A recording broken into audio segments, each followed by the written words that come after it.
first day of school, I'm just standing there. This kid comes up and he said, I peed in my pants.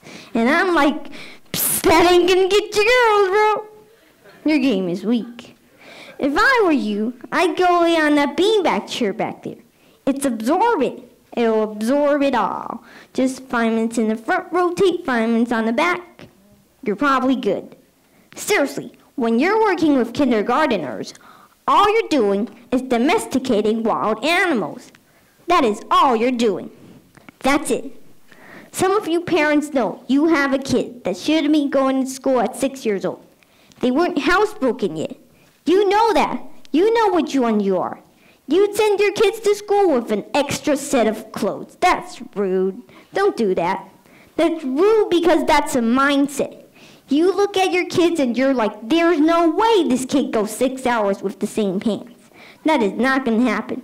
And that's never happened so far. And there's also no way I'm going over there to change those pants. That's not going to happen either. So then I get reminded that I had to go change this kid's pants. I never changed a kid's pants before. When I walked in the bathroom, I'm like, don't tell anybody about this. You stare at that wall, I stare at this wall. We don't make any eye contact. That's what we're doing right now. No side-eye either, weirdo. So then I'm like, grab the side of his sweats and like pulling them down. And as soon as they get like mid-thigh level, this monster throws his hands above his head, starts leaning into it like, there we go, yes, swing it. What are you doing, Magic Mike? Are you kidding me right now? I need to go burn my eyes on my head. This is ridiculous. I'm writing my name on the whiteboard. I wrote Mr. I got to the first letter of my first name, B. And this kid in the back of the room just goes, yo, what's up, Mr. Butt Nugget? Just screaming that on me. He screamed Butt Nugget at me in a room full of 6 years old. What am I going to close on? Because Butt Nuggets is hilarious, and you cannot discipline a kid while you're laughing. That doesn't happen. They know they beat you. I was at the whiteboard just trying to hold it together, just going, don't laugh, it shows weakness. These monsters feed on weakness. I was like, oh, okay, all right, okay. Well, we do not talk like that in this classroom. And this kid just confidently leans back and goes, really? Why not? But it's not a bad word, and neither is nugget. Dang it.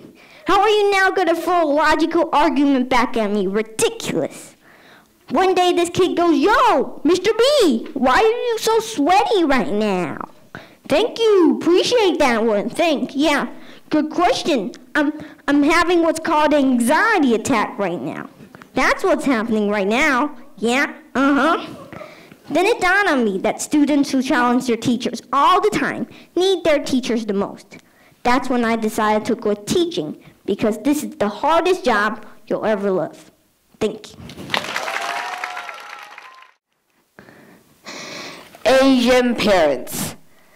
That stereotype of like Asian parents wanting their kids to be doctors, it's weird because it's true, right? I know because my parents are the same way. They just want us to be doctors. It was like this obsession. They just want us to be doctors. And it's insidious as well because when Asian parents want their kids to be doctors, helping people is like at the bottom of the list of reasons. Oh, if it even makes the list of reasons to go into medicine, helping people is like the unfortunate byproduct of becoming a healthcare professional. It's like when they first see that, they can't even believe it. You gotta help people? Well, whatever. Get it out of the way.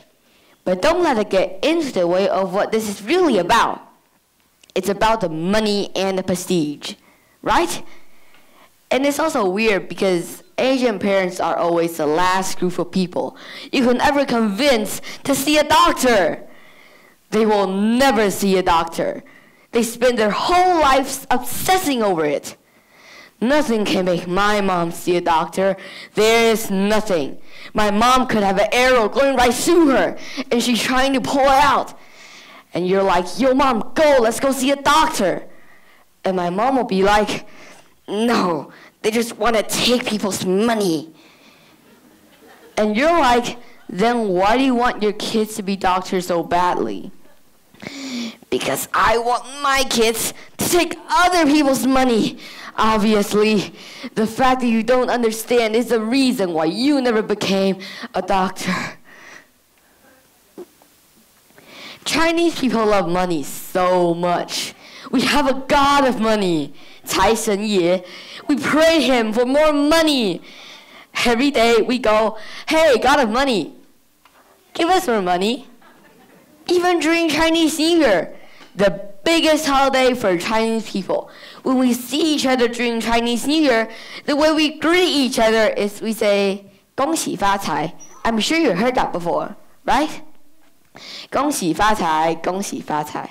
恭喜发财 means hope you get rich. That's not Happy New Year. You see how we Chinese people love money? Thank you. It's a funny thing about mothers and fathers. Even when their own child is the most disgusting little blister you could ever imagine, they still think that he or she is wonderful. Some parents go further. They become so blinded by adoration that they manage to convince themselves that their child has qualities of genius. Well, there's nothing very wrong with all this. It's the way of the world. It is only when the parents begin telling us about the brilliance of their own revolting offspring that we start to shout, "Bring us a basin! We're going to be sick!" School teachers suffer a good deal of having to listen to this sort of twaddle from proud parents. But they usually get their own back when the time comes to write the end of term reports. If I were a teacher, I'll cook up some real scorchers for children of doting parents. Your son Maximilian, I will write, is a total washout. I hope you have a family business that you can push him into when he leaves school, because he sure as heck wouldn't get a job anywhere else. Or, if I were feeling lyrical that day, I might write, it's a curious truth that grasshoppers have their hearing organs at the size of their abdomen. Your daughter Vanessa, judging by what she learned this term, has no hearing organs at all. I might even delve deeper into natural history and say, the periodical cicada spent 6 years as grub underground, and no more than 6 days as a free creature of sunlight and air. Your son Wilfred has spent 6 years as grub at this school, and we're still waiting for him to emerge from the chrysalis. A particularly poisonous little girl might sting me into saying, Fiona has the same glacial beauty as an iceberg.